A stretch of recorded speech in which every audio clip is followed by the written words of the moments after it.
Monsieur le président du MEDEF, cher Geoffroy Roux de Bézieux, nous nous connaissons depuis 10 ans. Depuis 10 ans, en effet, je viens régulièrement à l'université d'été du MEDEF, rebaptisée judicieusement les rencontres des entreprises de France.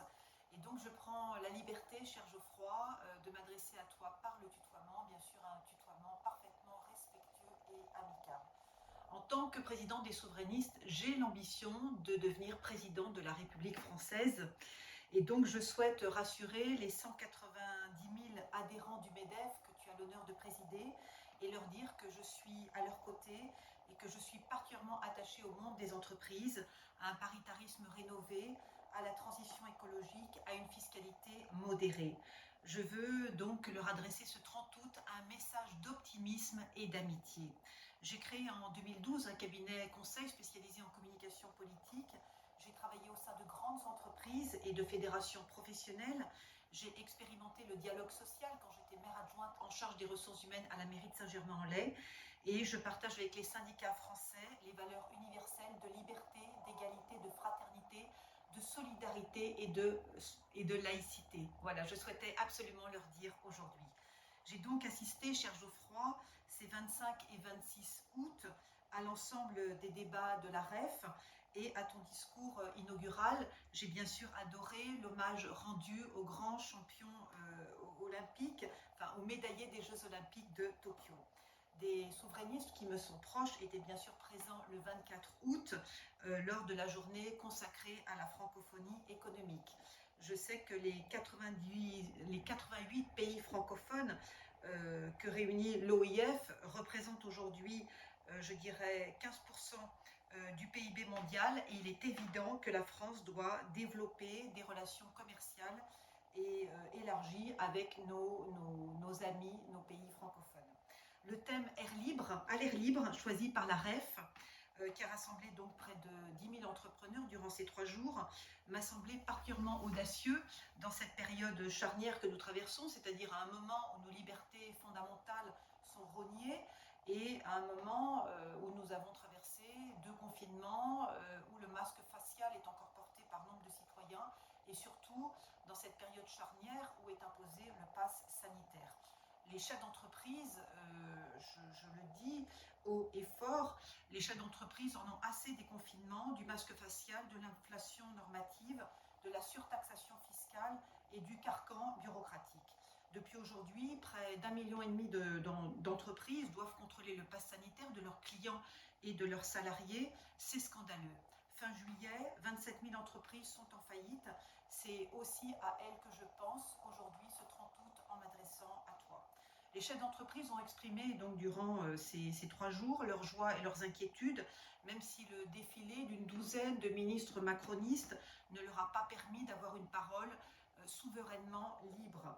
Je crois que ce qui m'a le plus choqué durant ces 3 jours, ces 2 jours, c'est l'auto-glorification de tous ces ministres macronistes. Est-ce qu'ils entendent la colère, l'indignation, la sainte colère des résistants de France, des patriotes et je dirais des insoumis qui battent le pavé chaque samedi pour réclamer la levée du pass sanitaire et la démission d'Emmanuel Macron? J'ai trouvé que ces ministres macronistes étaient enfermés dans leur certitude technocratique et totalement déconnectés de l'économie réelle. La dette publique atteint 120% du PIB, les dépenses publiques ont bondi de 65% du PIB en 2020, le chômage structurel se monte à 8%, la dette Covid atteint 424 milliards d'euros sur 2 ans, 50 000 entreprises ont fait faillite l'année dernière, et ces ministres macronistes trouvent encore matière à satisfaction. Franchement, je trouve que c'est surréaliste. J'ai boycotté, autant te le dire, Geoffroy, le débat intitulé « La laïcité, nouvelle religion française ». La plupart des débatteurs invités lors de cette table ronde sont des francs-maçons ou des islamistes revendiqués, et en tant que souverainiste de droite et de confession catholique, ma tolérance a des limites. Pour le reste, Geoffroy, je partage entièrement tes convictions. La liberté n'appartient à aucun camp, ni à droite ni à gauche, tu l'as dit et tu as raison. La liberté ne peut être ni pervertie, ni piétinée. Elle suppose la liberté d'aller et de venir, la liberté d'entreprendre, la liberté de travailler, la liberté d'expression, la liberté d'opinion. Elle ne peut être bien sûr conditionnée à la détention d'un pass sanitaire vaccin anti-Covid. Je ne suis ni anti-vax ni opposée au progrès scientifique. Mes meilleurs amis sont d'ailleurs ingénieurs. Non, je suis totalement opposée au vaccin anti-Covid parce que ce vaccin est expérimental. Les 5 vaccins utilisés en Europe, aucun n'est français, hein, je souhaite quand même le dire, sont toujours en autorisation de mise sur le marché conditionnelle. Celles et ceux qui le promeuvent sont donc irresponsables. Celles et ceux qui le promeuvent pour les enfants sont criminels.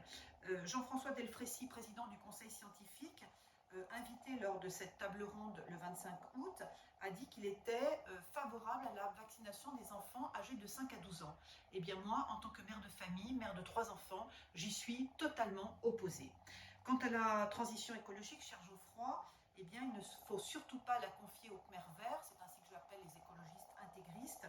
La solution, ce n'est bien sûr pas la décroissance, c'est la croissance responsable, c'est l'industrie majoritairement décarbonée, et puis c'est la promotion du nucléaire qui n'émet aucun gaz à effet de serre. Les gros pollueurs, nous le savons tous, sont en Chine. La France pèse 0,9% des émissions mondiales de gaz à effet de serre, donc nous pouvons être fiers d'être français. Nous sommes exemplaires sur la question de la transition écologique. Les chefs d'entreprise de demain doivent inventer l'entrepreneuriat éthique et décarboné. Voilà au service du bien commun. Voilà le défi que je leur propose en tant que présidente des souverainistes. Quant à l'Europe, elle doit s'affirmer comme une puissance commerciale vertueuse pour contrer la Chine et ses concurrents. Le capitalisme européen, heureusement, n'est pas le capitalisme chinois ou le capitalisme américain, et il demeure globalement respectueux des droits des salariés. La France de demain doit engager des réformes pour renouer avec la croissance et la prospérité. La future présidente de la République française, que je veux être, souhaite bien sûr engager une réforme des retraites en relevant l'âge légal de la retraite de 62 à 64 ans, bien sûr en partenariat avec les syndicats, les partenaires sociaux. Tout doit être bien sûr négocié à l'amiable avec eux, et puis engager aussi une réforme de l'assurance chômage, car il est parfois plus attractif financièrement d'être au chômage que de travailler, donc c'est particulièrement grave. Quant à la discrimination qui pèse sur la jeunesse et les seniors dans le monde des entreprises, elle est parfaitement injuste et donc elle doit être stoppée. Une entreprise doit créer de l'emploi, c'est là sa mission première, et c'est là où on reconnaît qu'elle est utile, qu'elle est patriotique et qu'elle est vertueuse. Sa première richesse, ce sont ses salariés et ce ne sont pas ses actionnaire. À vrai dire, je ne fais guère confiance aux énarques pour réformer la France. Giscard, Chirac, Hollande, Macron sont des énarques. Ils ont tous échoué à réformer la France. Leur premier ministre énarque, d'Alain Juppé à Édouard Philippe, ont échoué aussi à réformer la France. L'ENA, rappelons-le, veut dire École nationale d'administration. C'est un beau nom, mais ça veut dire exactement ce que ça veut dire. Les hauts fonctionnaires eh bien, se définissent d'abord comme des grands serviteurs de l'État. Cela signifie qu'un énarque, il est formé, il est formaté, il est conditionné pour servir l'État, pour diriger une administration, pour diriger des fonctionnaires, et pas pour diriger la France. Hein, ça ne correspond pas à sa formation. Que connaît-il à une entreprise? Que connaît-il à un entrepreneur? Que connaît-il aux motivations et à la vocation d'un chef d'entreprise? Strictement rien. La plupart donc de ceux qui nous gouvernent pensent qu'un entrepreneur, c'est d'abord un quémandeur d'aide publique. C'est parfaitement indigne. Qu'un énarque soit ministre, pourquoi pas, hein, mais qu'il devienne président de la République française, eh bien non. Cette interdiction devrait même être inscrite dans le marbre de la Constitution française de 1958. De même, passé 70 ans, est-il raisonnable d'envisager d'être président de la République française? Eh bien, je ne crois pas, parce que ce serait un mauvais signe adressé à la jeunesse. Et enfin, quand on n'a pas d'enfant, quand on ignore tout de la paternité et de la parentalité, comment envisager de devenir le père de la nation? On voit malheureusement avec Macron que les conséquences de son choix de vie sur sa gouvernance et surtout sur sa politique de l'enfance qui est proprement désastreuse. Je tiens à te dire, cher Geoffroy, que les souverainistes défendent les meilleures propositions pour garantir la prospérité des entrepreneurs, le dialogue social, l'égalité des chances entre les femmes et les hommes. Nous avons défendu la loi Copé-Zimmermann de 2011. Nous défendrons donc la mise en place de quotas féminins au sein des comités de direction des entreprises. En 2021, il ne devrait y avoir aucun comité de direction 100% masculin. C'est encore le cas en France. Et c'est injuste parce que les femmes, dans leur domaine d'expertise sont aussi intelligentes et performantes que les hommes. Il faut donc leur donner une chance. Contrairement aux autres partis politiques, les souverainistes défendent une fiscalité modérée, une baisse des dépenses publiques, une réduction de la bureaucratie et un dialogue social rénové. Quand les souverainistes seront au pouvoir, l'impôt sur les sociétés sera fortement baissé et ramené et indexé à 15% sur le bénéfice. L'impôt de production, les charges sociales et patronales seront supprimées car l'impôt étouffe la croissance et le coût du travail décourage l'investissement et le recrutement. La protection sociale, c'est-à-dire la retraite, la dépendance, le chômage, la formation, la maladie, sera financée uniquement par la CSG et la CRDS. UNEDIC et ACEDIC fusionneront au sein d'un vaste établissement public car les partenaires sociaux, il faut le reconnaître, ont échoué dans leur gestion paritaire et au vu de la dette colossale de ces deux organismes. La hausse du niveau scolaire reste la priorité des souverainistes car le classement PISA de la France au 23e rang atteste de la médiocrité de notre performance éducative et cette faiblesse éducative explique l'inadéquation entre la formation des salariés et les besoins des entreprises. Le développement des filières industrielles est aussi la priorité des souverainistes. L'aéronautique, l'agroalimentaire, la santé, le luxe représentent aujourd'hui 80% de notre industrie hexagonale. Demain, le nucléaire, les biotechnologies, les semi-conducteurs, la chimie verte doivent redevenir des filières d'excellence françaises. Depuis 2017, l'État s'est révélé un piètre entrepreneur, un piètre gestionnaire, un piètre DRH. Il doit vendre progressivement ses participations non stratégiques et laisser les entreprises se développer dans un environnement propice. Il est anormal que le niveau d'intervention de l'État se soit étendu de manière abyssale. Beaucoup de missions, publiques pourraient être aujourd'hui confiées à des opérateurs privés et l'État français doit désormais se concentrer sur ses fonctions régaliennes.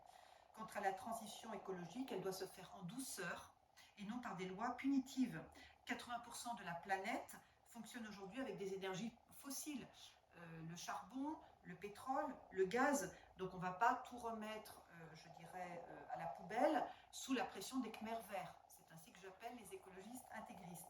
Les souverainistes souhaitent à cet effet l'abrogation de la loi climat et résilience, votée comme nombre de lois macronistes en catimini le 22 août dernier. Voilà, cher Geoffroy, ce que j'avais à te dire et à t'annoncer. La reconquête de la souveraineté de la France, souveraineté industrielle, souveraineté agricole, souveraineté alimentaire, ne peut passer que par le souverainisme et le parti des souverainistes que j'ai le plaisir et l'honneur de présider.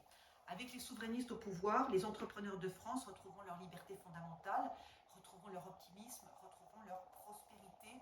Je m'y engage solennellement devant toi et devant tous les entrepreneurs de France qui m'écoutent.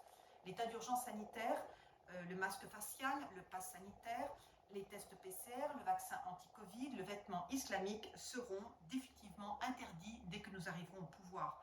L'inflation normative, réglementaire et fiscale sera stoppée.